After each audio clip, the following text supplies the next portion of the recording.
isolamento total, isso vai facilitar que ele não tenha telecasia. Outra complicação precoce pode acontecer é o próprio edema de glote ou estridor pós-extubação. Pós-intubação pode ter edema de glote, não vai ser muito visível para nós, né? Mas pós-extubação é muito comum.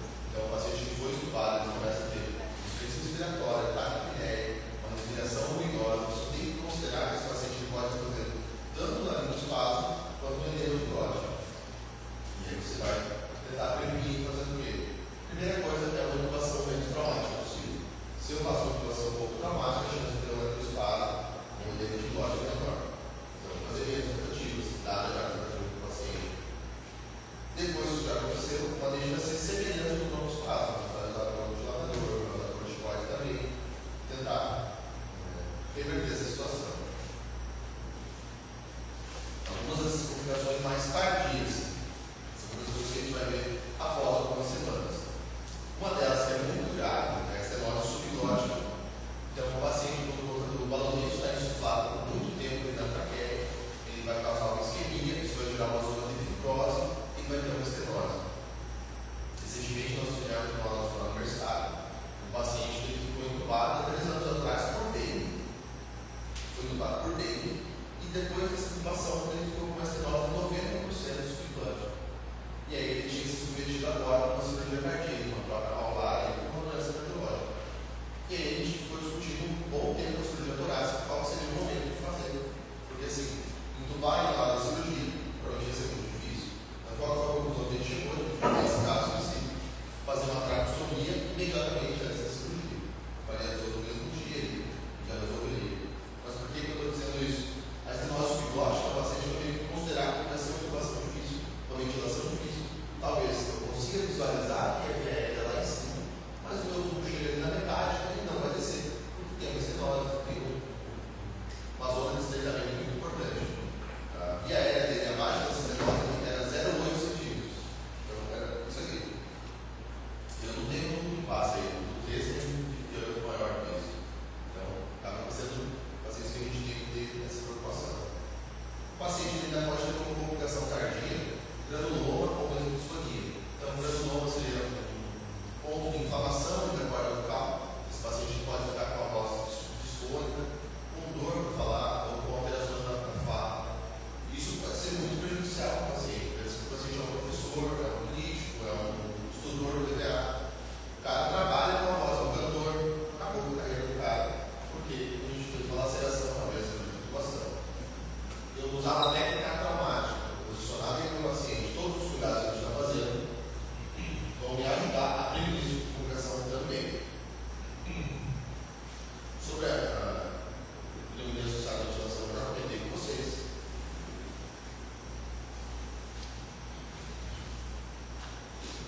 Então, alguns outros erros que a gente pode ver relacionados à intubação, mas relacionados mais aos dispositivos. Então, falando inicialmente da profundidade da intubação do tubo epidural. Eu vou evitar que ele seja seletivo, então vou fazer isso pelo sul, depois com raio-x 3 a 4 centímetros acima da canina. Se eu deixo o meu tubo muito alto, eu tenho muito espaço que o meu ar tem que percorrer para chegar no pulmão. Então, o espaço que eu tenho que dar mais pressão. Se o meu tubo ficar na posição adequada, eu consigo dar menos pressão, porque o pulmão, o ar que vai chegar bem próximo do que ele precisa, próximo ao alvéolo.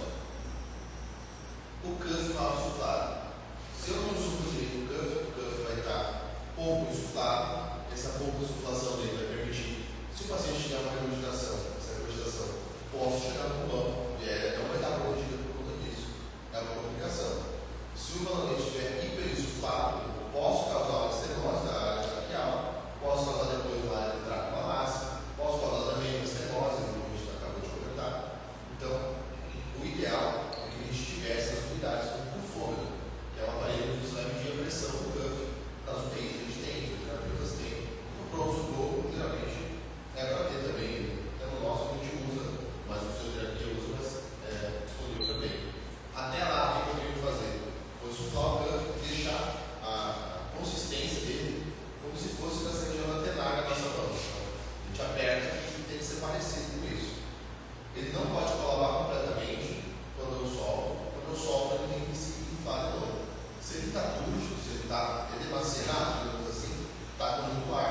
Se ele está completamente colabado, ou está fácil de colabar demais, ele está pouco insuflado. Então, tem que ter esse cuidado na preparação. Aqui uma fotografia que a gente havia comentado antes. Então, é uma erro teoricamente você dizer que você está lado sem ter a cartografia, para a gente considerar que ela está adequada. Tem que ter pelo menos 3 desses coisinhos aqui. Então, a gente reforça porque ela está na literatura. A checagem do posicionamento do tubo. A gente já falou bastante sobre a importância da checagem correta, do posicionamento correto. Então, eu estou bem paciente. O que eu vou fazer? Auscultar e pegar de maneira rápida na dele. Eu quero agora só ver se o tubo está no local correto. Então, eu vou hiperventilar e vencer o estômago. Eu preciso ter o barulho para eu saber que está no local correto ou não. O epigasto está silencioso, eu não ouço nada. A ausculta pulmonar está boa. Vou fazer também observar se tem expansão torácica, tudo está no local correto. No final do livro, a gente traz alguns planos de prevenção, checklists ali para facilitar um pouco essa prática. Então, o que é sugerido? Antes da intubação, o SOAP, então, o plano renônico, o plano A, o plano B, o plano C, com a pré-aceleração adequada, otimizada e o posicionamento adequado do paciente. Essas são coisas que a gente vai. Antes da intubação, preparar o paciente para ser intubado com segurança. Durante a execução, então, vou limitar o número de tentativas, fazer no máximo 2 tentativas ali, para mudar a estratégia. Vou usar precocemente o vídeo laringoscópio, o vídeo, o PUD, principalmente no score do 2, 3, 4, mas a gente sugere, de novo, usem todos, é um dispositivo que existe para facilitar a nossa vida e é muito prático. Então, a gente sugere que usem todos. Se necessário, respiração agressiva da via aérea. Depois da intubação, o que eu tenho que cuidar com o paciente para não esquecer de nada novamente? Vou fixar a intubação, vou monitorar o paciente. Então, acabei de intubar, vou checar de novo os sinais vitais. Ausculto, vejo o fluxo pulmonar, o fluxo cardíaco, vejo como é que está a saturação do paciente, antes de fazer qualquer outra medida. Confirmar o posicionamento, vou iniciar a ventilação, com aqueles parâmetros que a gente passou na aula de ontem, são parâmetros considerados protetores, então são parâmetros que vão evitar